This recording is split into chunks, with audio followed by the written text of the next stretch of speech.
공짜폰, 영원폰, 무료폰. 여러분, 인터넷 하다가 길거리 지나가다가 이런 문구들 정말 지겹도록 많이 보셨죠? 그런데 가슴에 손을 얹고 한번 생각해 보세요. 진짜 완전 공짜로 최신 핸드폰 사신 적 있으신가요? 또 요즘 유행하는 성지가 싸다고 해서 어렵게 찾아보고 막상 계산기 두드려 보면 그리 싸지도 않은 경험 다들 한 번쯤 있으시지 않나요? 10년 동안 스마트폰 20개 넘게 쓰면서 리뷰하는 저는 어떻게 스마트폰을 구입할까요? 오늘 영상에서는 호갱당하지 않고 자신의 상황에서 최대한 저렴하게 스마트폰을 구입할 수 있는 진짜 현실적인 방법과 절대 속으면 안 되는 주의점까지 구독자분들에게만 알려드릴게요. 바쁘신 분들은 고정 댓글에 최저가 링크 먼저 확인해주세요. 자급제는 단말기만 구매하고 요금제는 자유롭게 선택할 수 있는 방식입니다. 최근 트렌드를 보면 자급제 단말기 플러스 알뜰폰 요금제 조합이 대세로 자리 잡았습니다. 알뜰폰 요금제는 월 2에서 4만원대에 대용량 데이터를 제공하는 등 합리적 가격대가 많고 통신 품질 또한 최근에는 3, 4만 활용으로 다수 환경에서 큰 차이가 없다는 평가를 받습니다. 예를 들어 S25를 약 100만원에 구매하고 만원에서 3만원대 요금제를 24개월 사용하면 총 비용은 약 124만원에서 190만원 수준으로 정리됩니다. 이는 일반 통신사에 고가 요금제를 사용하며 기기값을 할부로 내는 방식보다 훨씬 낮은 비용입니다. 무엇보다 위약금, 약정 스트레스에서 자유롭기 때문에 매달 고정 지출을 최대한 줄이려는 소비자에게 매우 매력적인 조합입니다. 다만 자급제의 단점도 존재합니다. 초기 비용을 한 번에 결제해야 하므로 자금이 부족한 분에게는 부담이 될 수 있고 삼성 공식 판매처가 아닌 경우 색상, 구성품 선택폭이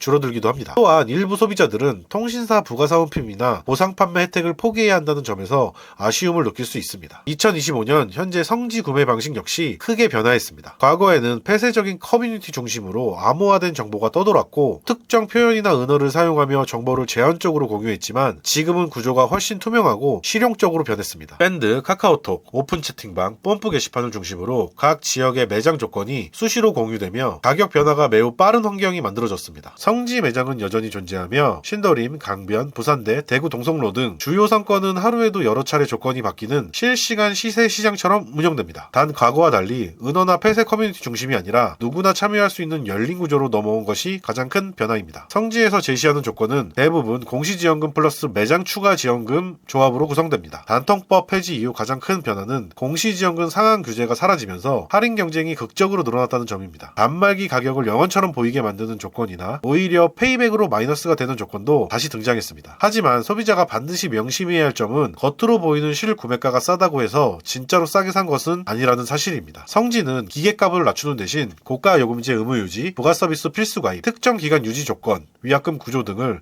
함께 설정하는 경우가 많습니다. 따라서 합리적 소비를 위해서는 기계값이 아니라 24개월 총 비용을 기준으로 계산해야 합니다. 예를 들어 기기값이 0원이라고 해도 24개월 동안 고가 요금제를 유지해야 하거나 부가 서비스가 묶여있는 경우 실제 총 비용은 자급제보다 더 높을 수 있습니다. 반대로 조건이 깔끔하고 요금 유지 조건이 짧은 매장이라면 자급제보다 더 저렴하게 구매할 수 있는 경우도 존재합니다. 결국 성지를 이용하려는 소비자에게 필요한 것은 발품과 비교입니다. 최소 두세 개 매장은 비교해야 하며 똑같은 번호 이동 조건이라도 요금 유지 기간, 지원금 구조, 오픈 채팅 인증 방식 등으로 실질 비용이 크게 달라질 수 있습니다. 2025년 스마트폰 시장의 통신사 간 경쟁이 극심합니다. 공시지원금 규제가 사라지면서 소비자 입장에서는 선택지가 늘어나고 실구매가 인하 혜택이 증가했지만 동시에 가격 구조가 굉장히 복잡해졌습니다. 정보가 부족한 상태에서 매장에 방문하면 불리한 조건을 적용받을 수 있고 조건 변경이나 부가 서비스 가입 등으로 실제 지출이 증가하는 사례도 많습니다. 반대로 기본적인 구조를 이해하고 합리적인 비교를 할 수 있다면 과거보다 10만원에서 30만원을 더 절약하는 것은 충분히 가능한 시대가 되었습니다. 결론적으로 자급제와 성지 중 어느 방식이 더 좋다고 단정할 수는 없습니다. 자급제는 단순하고 예측 가능하며 월 유지비 절감 측면에서 가장 유리합니다. 성지는 초기 기계값을 최대한 줄이고 싶은 소비자에게 매력적인 선택입니다. 다만 성지는 발품과 비교가 필수이며 조건을 정확하게 이해하지 못하면 오히려 손해를 볼 수 있습니다. 결국 핵심은 어디서 사느냐가 아니라 얼마나 알고 비교하느냐에 달려 있습니다. 지금처럼 경쟁이 치열한 시기일수록 정보는 곧 돈이고 단 10분만 구조를 이해하고 비교해도 수십만 원의 차이를 만들 수 있습니다. 스마트폰 한 번 사면 최소 2, 3년은 사용합니다. 작은 차이가 시간이 지나면 큰 차이가 되기 때문에 오늘 설명드린 내용을 바탕으로 본인에게 가장 맞는 방식으로 합리적인 소비를 하시기 바랍니다. 이 영상이 여러분에게 도움이 되었다면 좋아요, 구독 부탁드리고 궁금한 점은 언제든 댓글로 남겨주세요.